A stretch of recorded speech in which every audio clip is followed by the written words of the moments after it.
thanks for your presence online tonight. Craig's asked me to give you a talk about the side degrees in masonry with a particular emphasis degree and the Royal Art Mariner degree. So what I'm going to do, we've got a degree, a presentation that we give to craft lodges in Somerset about the marked degree. So I've picked the bones out of that and slimmed it down a bit, so I'm not talking for too long. I'll run through that. I'll talk very quickly about the Royal Art Mariner degree, but I also want to make it a bit of a general discussion, and hopefully we can have a Q&A at the end, just about the side degrees in general, really. I know that looking around the screen, we've got various ranks, and obviously we've got newcomers and we've got relatively experienced guys, so we'll try and make it as interesting as we can, hopefully. A little bit about myself, because I know some of you obviously already know me, but some of you won't. I was initiated into Priory Lodge in Keynsham in Somerset 21 years ago, believe it or not, in '99. I'm a member of Royal Arch. I am a member of Mark, and obviously, as you know, I'm Deputy Provincial Grand Master of the Mark degree. And by default, that also makes me the Deputy Provincial Grand Master of the Royal Art Mariner degree. I'm a member of Operatives, Knights Templar, was a member of Rose Croix, but resigned from that. And despite pressure from the Intendant General, haven't rejoined yet, but no doubt I will. Diary pressure more than anything else sort of stops me from doing that. And actually, even though I'm the Deputy PGM in Somerset of the Mark, I live in Wiltshire, just over the border in Trowbridge, and some of my masonry is in Wiltshire as well. So I know we've got a couple of entered apprentices here tonight. Are the rest of you all Master Masons? Nod your head. And just stick your hands up quickly. Who's in chapter? 1, 2, okay, so yeah. And anybody in Mark? Well, I know 1 or 2 of you in Mark. Yeah, all right. And we've got a couple of entered apprentices, yeah? Nice one. Okay. So let's get straight into it then. As we already know, once you become a Master Mason, there are a number of appendant orders or side degrees that you're then eligible to join. Royal Arch and or Mark are usually the first two, which are immediately available, and then from there, you've got other side degrees like Knights Templar, Royal Art Mariners, Rose Croix, Royal Art Selects, Secret Monitor, Scarlet Codes, Red Cross, loads. So this evening, like I say, we'll talk briefly about the Mark degree, very roughly what it's about, organisation, also a little bit about the Art Mariner degree. So I'm sure you've all heard this strapline before, but UGLE states that there are 3 degrees of entered apprentice, fellow craft and Master Mason, including the Supreme Order of the Holy Royal Arch chapter. And chapter is generally regarded as the completion of the 3rd degree. So without giving too much away, because we've got guys that haven't done the 3rd degree ceremony yet, but the main crux of that ceremony is all about the loss of the secrets of the Master Mason, and chapter then talks about the recovery of those secrets some 500 or so years later. And I don't know, does everybody get a copy of Freemasonry today? Anybody not get a copy? So some of the very new guys might not have, because I think the last issue was in March, so you may have just missed it. For those of you who do receive it, there was an article, not in the last Freemasonry today, but the one before, from the Programme Master about Royal Arch and how it was his wish that all Master Masons should become Royal Arch Masons. And loosely speaking, I would probably confer with that, in that it does kind of enhance your knowledge of the 3rd degree and the wider Masonic perspective. But this evening we're going to talk about, or I'm going to talk about the Mark degree very briefly. If I've got the right mouse, I'll try and pull up some slides for you. So in the same way that chapter can be seen as a completion of the third degree, although Grand Lodge don't like it when it's referred to as the completion of the third degree, the marked degree can be seen as a continuation of the second degree ceremony. And indeed, if you were a Mason in, for instance, Scotland or Ireland, when you are initiated as a craft Mason, you would be, sorry, my computer screen's gone blank. You would be, when you've done your second degree, you'd be advanced as a Mark Mason, then you'd be raised as a Master Mason, and then you would join, or you'd be exalted, sorry, into the Holy Royal Arch.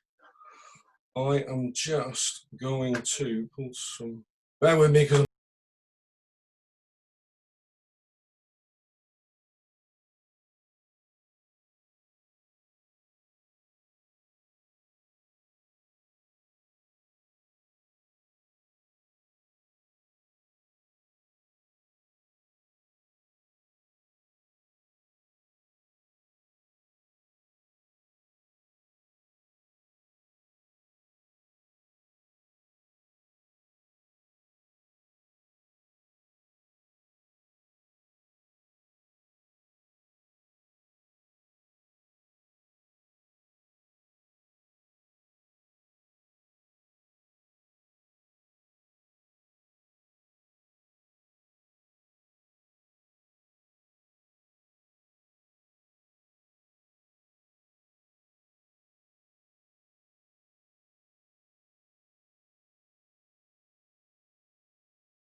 a couple of weeks later, on the 23rd of June 1856, Lord Lee, who was then the Provincial Grand Master of the Craft in Warwickshire, was installed as the first Grand Master of the Grand Lodge of Mark Master Masons, and the degrees existed in this country, in England and Wales, as a separate entity ever since. And as we've kind of alluded to just before, it's worth noting at this point that in most other constitutions, the Mark degree is a prerequisite for joining the Royal Arch, whereas in England and Wales, generally, the Royal Arch isn't a prerequisite to join Mark, or vice versa, but Royal Arch is usually the first one that you would join. So the ceremony itself relates to the near completion of the building of the temple prior to the death of Hiram Abiff. And if you were to go into a Mark Lodge, you would see that actually it's quite similar in terms of layout to a craft lodge. You've still got the master in the east, wardens in the west and the south. You've got deacons. You'll have all the other normal officers, DC, ADC, secretary, treasurer, but there are a few extras. We've got Remember, you have work tomorrow. The overseers, who sit in the middle of the lodge at their own pedestals, master, senior, and junior. Now, in ancient times, the overseers would examine stones that came from craftsmen in the quarries, and if they were approved, then they'd be passed to the builders, who would then do with as they wished, as their working hands told them to. And there's actually mention of the overseers in the third degree traditional history at the start, in the preamble. Why aren't you using your laptop? Or use mine? Where's that noise? That's next time, just sign up to my notebook. Who have you got unmuted, Craig? That's better. Okay, so the overseers sit in the middle. They face their respective wardens or the worshipful master. You've also got one other extra officer, and that is the registrar of marks.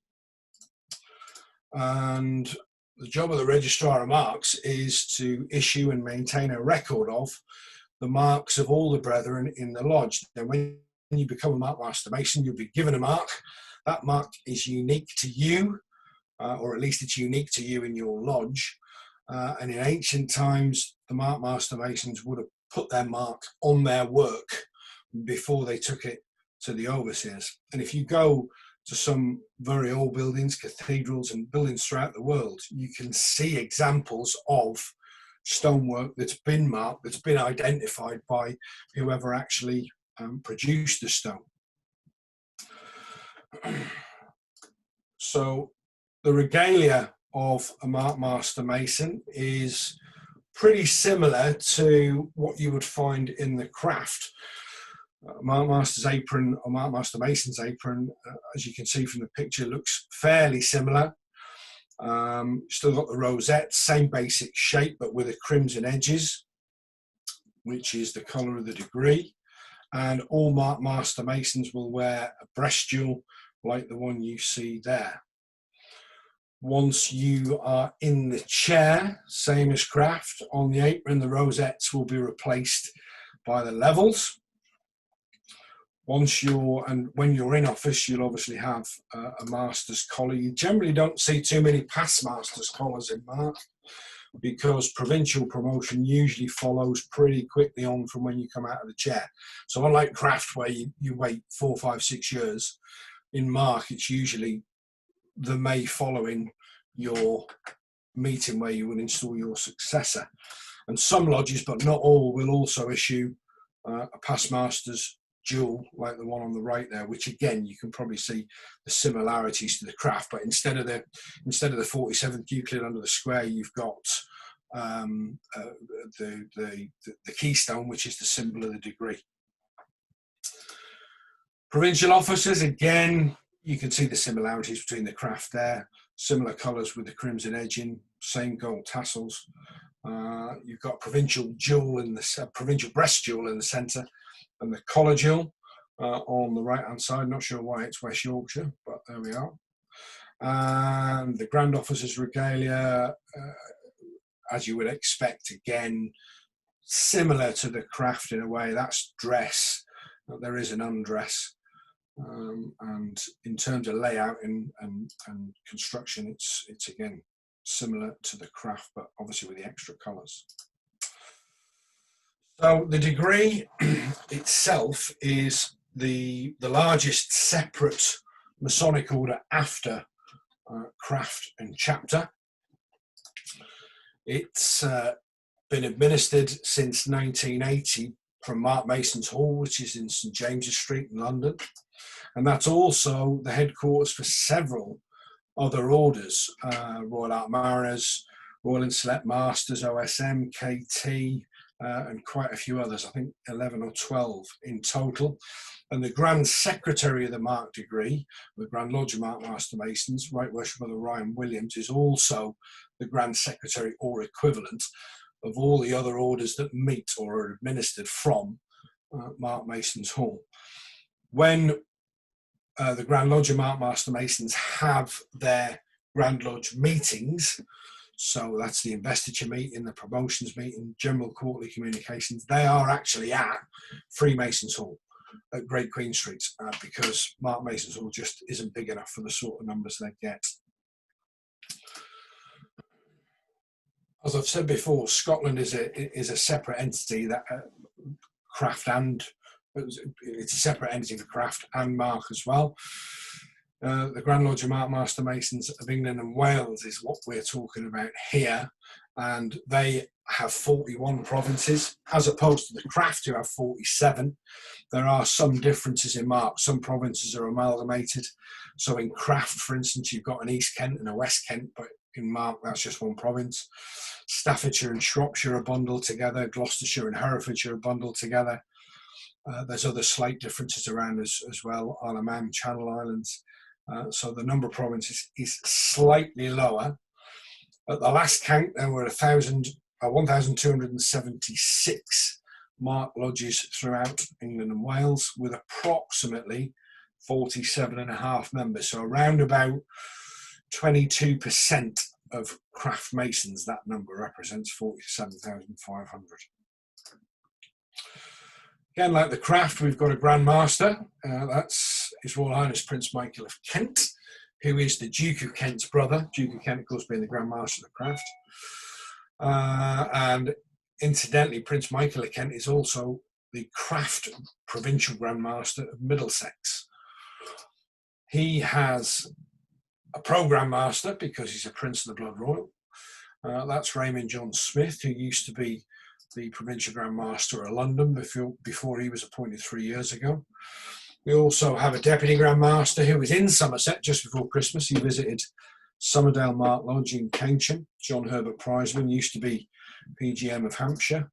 And Stephen Davison, who is the Assistant Grand Master, used to be PGM of Cheshire, and he's a fairly recent visitor at Somerset as well, over in Clevedon. So in Somerset, we have 23 lodges, Mark lodges that is, meeting in 19 Masonic centres across the province. So there should be one fairly close to you, hopefully. And we've got a couple. There's a couple in Keynsham, a couple in Taunton, and 2 in, can't think where else now. No, don't know. I'll have to go back to that. But yeah, so 23 lodges meeting in 19 centres. Structure is what you'd expect, really, similar to craft. We've got a Provincial Grand Master who is Phil Voisey, Right Worship Brother Phil Voisey. Obviously, me as deputy. We have our Provincial Grand Secretary, who is Ian Strickland, some of you may know. Our Provincial DC was, up until recently, the Deputy Grand Director of Ceremonies, but just retired from that post after 3 years in office, Mark Golding. And our Provincial Treasurer is Peter Elmont, who's been in post for, I think, nearly 10 years now. The Mark Benevolent Fund in London, similar role to what is now, the craft have renamed their charitable structure several times over recent years. So the Masonic Charitable Foundation in craft, its equivalent in Mark is the Mark Benevolent Fund. And you can see that over the last 50 years, almost £20 million donated to many worthy causes around the country. And we also, of course, just like the craft, raise quite considerable monies in the province to donate to various organisations. And since, obviously, we've had the coronavirus outbreak, Somerset have donated almost £11,500 to food banks across the province, and that half of that was provided by the Mark Benevolent Fund up in London. And since then, craft obviously have also donated well in excess of that, thanks to match funding as well from the MCF, to various causes, to all the charities who suddenly find that their work is required, or their workload is greatly increased. We've also got a benevolent association which is run by the province, and that's really for urgent assistance required for Mark Masons or their dependents as and when it's needed, and that is able to be deployed very quickly at the discretion of the Provincial Grand Master.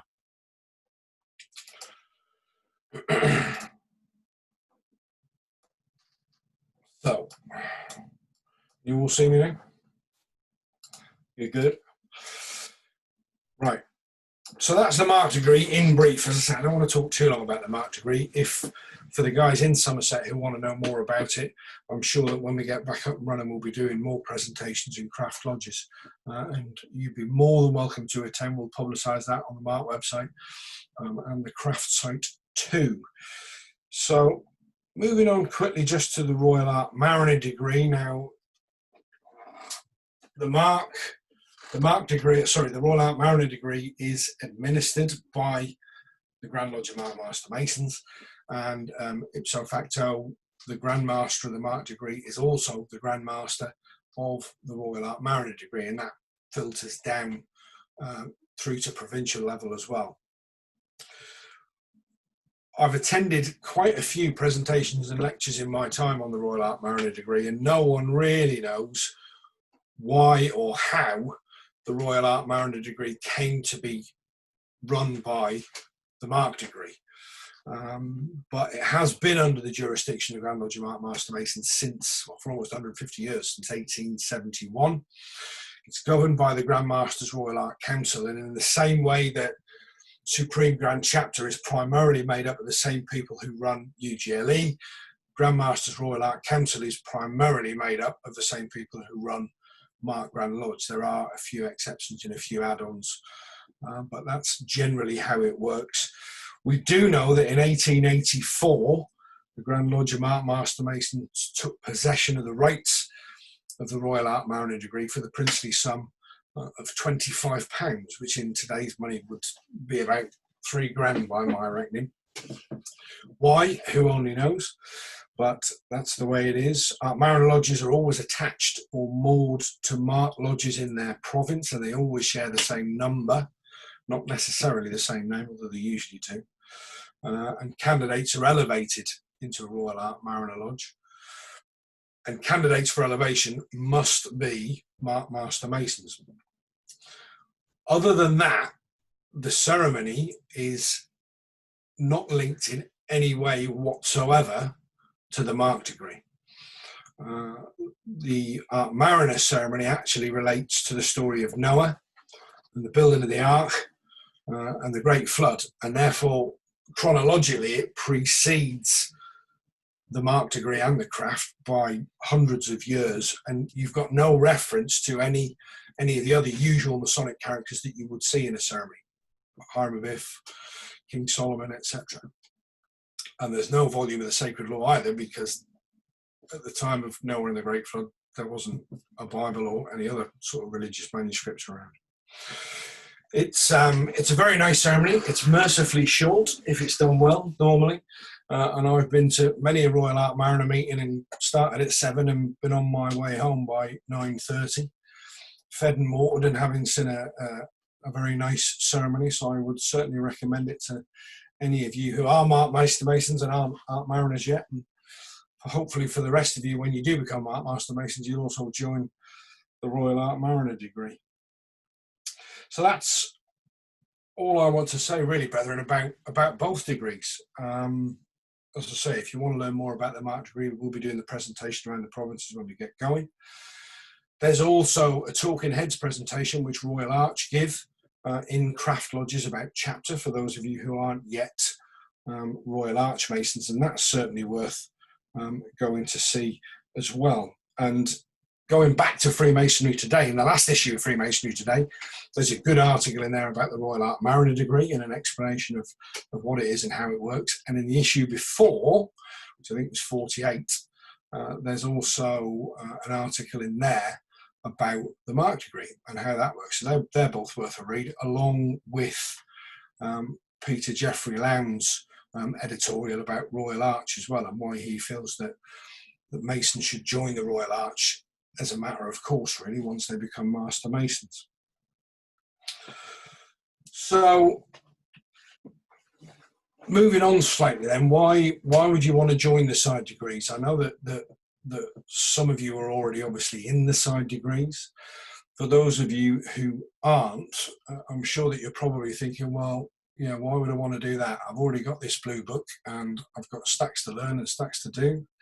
So I don't want to confuse things. But in my experience, brethren, being a member of the side degrees, whatever they are, greatly enhances the Masonic experience. Unquestionably, I would say, and I would strongly urge all of you to be Royal Archmasons and Master Masons, and from there you can pick and choose whatever else you might like to join. The ritual in the mark is fairly straightforward. It's a little bit more complicated in Royal Arch, but I don't think it's terribly complicated. Some people say they don't get on with it, but generally speaking, if you can learn the ceremony and the craft, you won't struggle with chapter and mark. There is obviously an increased time commitment because you're going to be meeting 4 or 5 times a year with rehearsals and everything else as well. It's probably double that. And obviously not all of us have the capacity in the diary to do that. But as I say, if you have got the time, it's certainly worth doing. If you're interested in Royal Arch, you're not already a member, you should have, certainly in Somerset and probably other provinces as well, you should have a Royal Arch rep who you can go and speak to about becoming a Royal Arch Mason. For those of you who want to be or who would like to join the mark degree as well, there's no official link between the craft and mark, so there's no mark rep as such. But if you look in your blue book, handy one here, the purple section in the middle is the mark. All the secretaries of all the mark lodges are in there, and I'm sure that your local mark lodge secretary will be delighted to receive your inquiries. We've got one online tonight, Dave Smith up at the top there, who's secretary of Quantock Lodge in Bridgewater. Or you can email me, you can email any of the mark exec, and we'll quite happily point you in the right direction. I would say also, brethren, that the statistics on resignations by craft masons, when you look at them, clearly indicate that those who join the side degrees do not resign. The vast majority of resignations that UGLE receive are from young / newly initiated masons, so usually within the first 2 years of joining, and from the much older brethren who may well be physically unable to attend lodge. In between that, the guys who are Master Masons, Royal Arch Masons, and Master Masons, you get very, very, very few, comparatively speaking, resignations from. And that would strongly indicate to me that that's because once they're in chapter and once they're in mark, they're hooked, they enjoy it, and as I say, the numbers are staggering when you look at them. So that would certainly back up what we're talking about tonight. So the benefits of joining a side degree, obviously you widen your social circle. You've got an opportunity as well to join somewhere that's not necessarily in the same place as your mother lodge. So if you're down in Yeovil, you could go and join a chapter in Taunton and a mark up in Wincanton, whatever, and spread your wings. And of course, once you're there in another building talking to other people, you'll then get invitations to other craft lodges, and you can widen your circle of friends, and you're traveling around the province. But be prepared for some extra miles on the cars, brother, and when you do finally crack that. It will increase your Masonic knowledge as well. As I say, the rituals kind of interlink, particularly mark and chapter, between mark with the second and chapter with the third degree.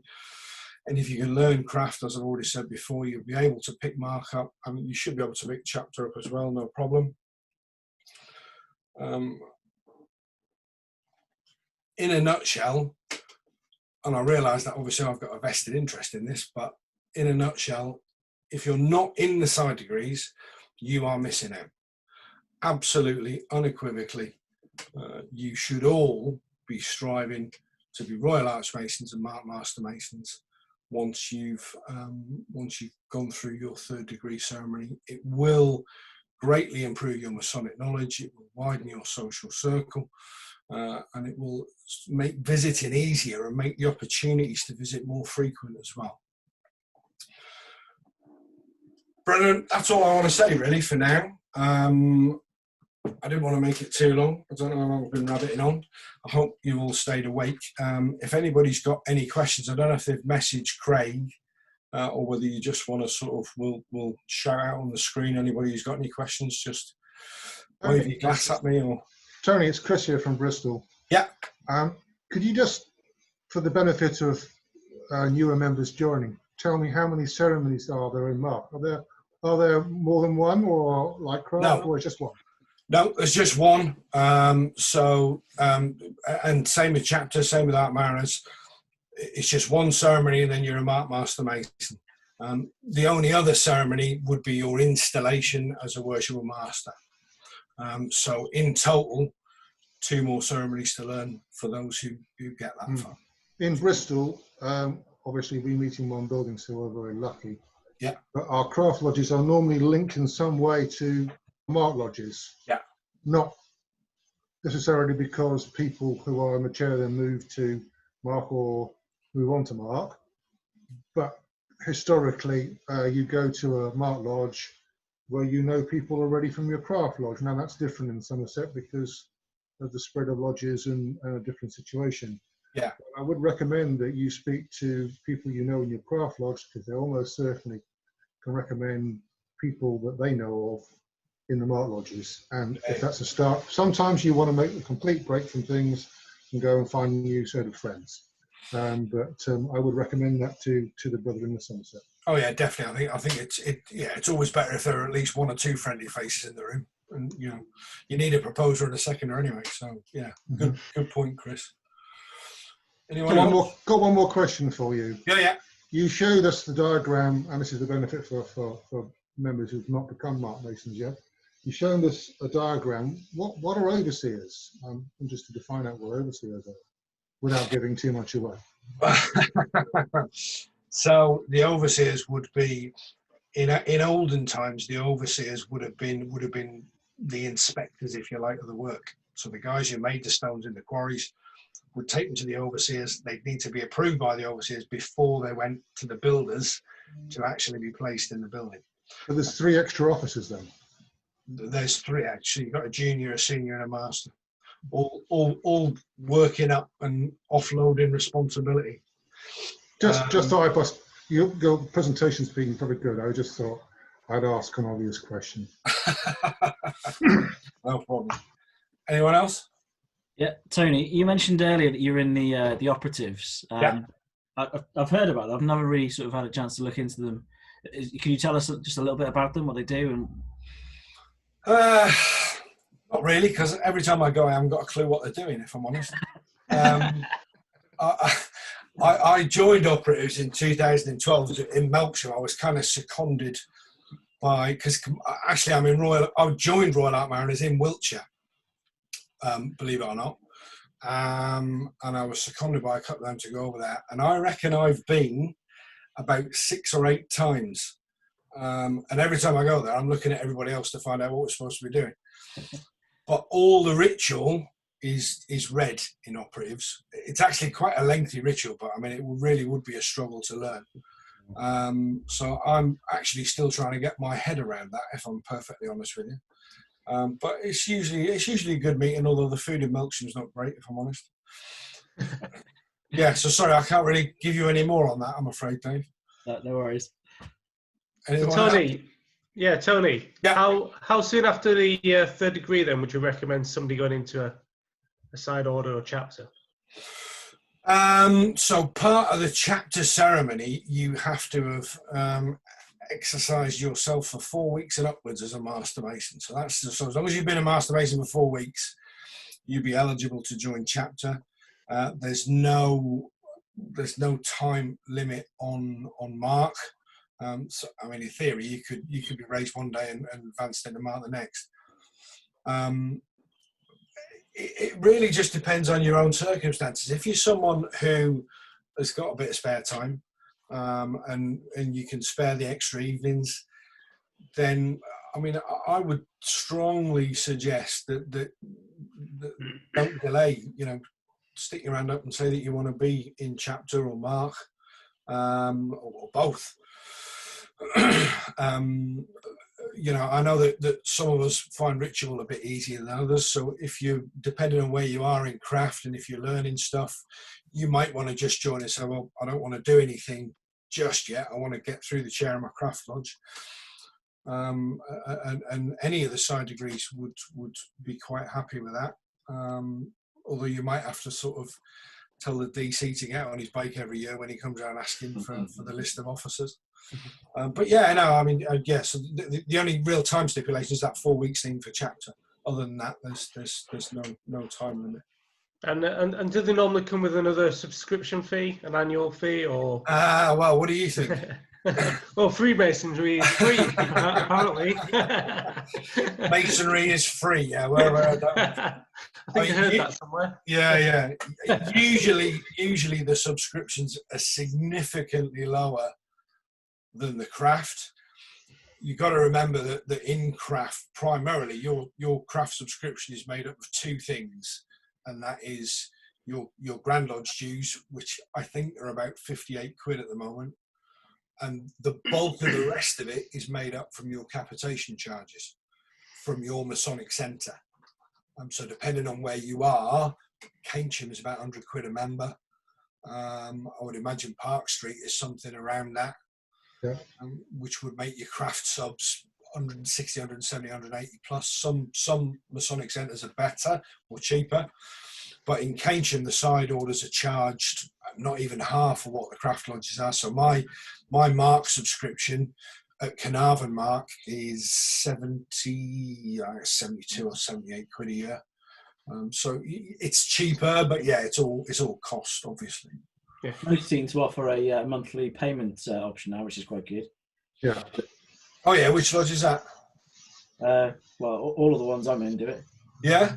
Yeah, all of mine. Okay. I'm in 2 craft lodges, a chapter, Mark and Rose Choir, and yeah, they all used to sort of hit in January, which is the worst time. So yeah. Now I just chop it up, and it probably works out to, I don't know, 50 quid a month, which is entirely manageable. Yeah. We must have 50 quid off you after Christmas. Yeah, I think it's a good idea. You obviously just need a treasurer who's not there's a huge amount of work, but I mean, I can imagine some of the treasurers I know not being willing to do it, but it's a good idea, definitely. Yeah. I mean, going back to the question, I got my book out very quickly. Craig and I are in Royal Cumberland Mark that meets in Bath, and that's 4 meetings a year, whereas the Sussex Mark Lodge, which meets in Bath, is 3 a year. So it's looking at your diary. I had a perfect storm. Probably last November, I had a craft chapter, Mark and Rose Choir Lodge chapter meeting all in 1 week, and it's rare, but I didn't really realise that until the week before, when I had to tell my partner, see you later. You're not going to see me for a week. Sorry. Next week. Yeah. But it is just, it's about it. There is an element of time management. There's an element of working out the money, because I had 4 festive boards that week as well, so that was best part of probably 80 quid. With like a drink, the bus home, charitable donations, raffle, what have you, and that's fine with me. But I probably wouldn't at the moment want to do any more. Although I'd love to join KT, I'd love to join Royal Ark, but it's managing your time, managing your diary, and work and children, and absolutely. And that's part of the reason I think why we've got the age profile that we have, in that really and truthfully, to take full advantage of all of this stuff, you haven't got time to work, but you still need the money coming in to pay for all the subs and all the ritual and all the meals and all the regalia. So yeah, it's a vicious circle. So then what you get out of it at the end of it is exactly. Really good. Yeah, exactly. I think certainly the guys, as well as you, Sam, and there's a few others here with us tonight. Sam Mayer, Dave Smith, Dave. You're in chat. Are you in chapter, Dave? Yeah, and Mark. Yep. Dark side. Hopefully they would all back. Hopefully they would all back me up and say that you know, the side degrees are just something different, really. But yeah, I believe Tony, some lead into other places. So like you've got to be in some to get to KT. Yeah. You got to be a chapter mason to get into KT. You've got to be a Mark Mason to be a Royal Ark Mariner. You've got to be a chapter mason and a Mark Mason to be a Royal and Select Master or operatives. And as I've already said tonight, you know, I'm marking chapter and I haven't got a clue what operatives do. But you know, that's yeah, you're right. Mark and Royal Arch, generally speaking, are your starting point. And from there, then the others open up. Anyone else? Yeah, Tony, I've got a question. You mentioned the ritual going back as far as the 1760s, I think you said. Yeah. But the ritual that's used today, am I right in thinking that dates from the middle of the 19th century? So it's more, it's Victorian, basically. So in other words, there's older ritual that was lost, or Yeah. do we know anything about that? So go back to when Grand Lodge was formed in 1856. That's when they first adopted the ritual that we sort of use today. It has changed a few times. Before that, if anybody's seen the Somerset Ancient Mark Masters, there were a few different versions of it, and it's slightly different in Scotland as well. Although you know, it's still recognisable, unlike Royal Arch. Yes, so yeah, the answer to your question is yeah, that's where the ritual we've got now roughly was sort of founded. So you can see the genuine old ritual with these enactments that you see from time to time. The SAMS team, when they're out and about, the ritual they do is very different. Very different. It's like going to a Bristol chapter meeting. Completely lost. It'd be great to see one of those SAMs, the reenactment meeting. How often do they do them? Are they just sort of? They usually do 3 or 4 a year. The last one they did was in Warminster, actually, in Wiltshire, just before Christmas. Obviously now we don't know when the next one's going to be, but it's always publicised on the Mark website. And the SAMs now have a website as well. I'm not sure what it is off the top of my head, but I can let Craig have it and he can let you guys know. It is quite an interesting, as a one-off, it's quite an interesting thing to watch. It's worth just explain what exactly they do. I think some of the guys on there may not have heard of them. Okay, so the Somerset Ancient Mark Masters were formed probably about 30 years ago, and they basically work a pre-Grand Lodge version of the ritual. So they're all dressed up in sort of Edwardian costumes. Sorry, not Edwardian. Georgian costumes. And they're invited to other provinces. And they've also performed ceremonies in Spain, in Belgium, in France. And they've raised thousands of pounds as well, because they usually receive not a fee but a contribution from wherever they're presenting to give to their local charity. So they've been around for quite a long time, very successful. They just celebrated I think their 30th anniversary last year on the SS Great Britain. But an interesting, and it's quite an occasion with the dress and everything else when you go and see it.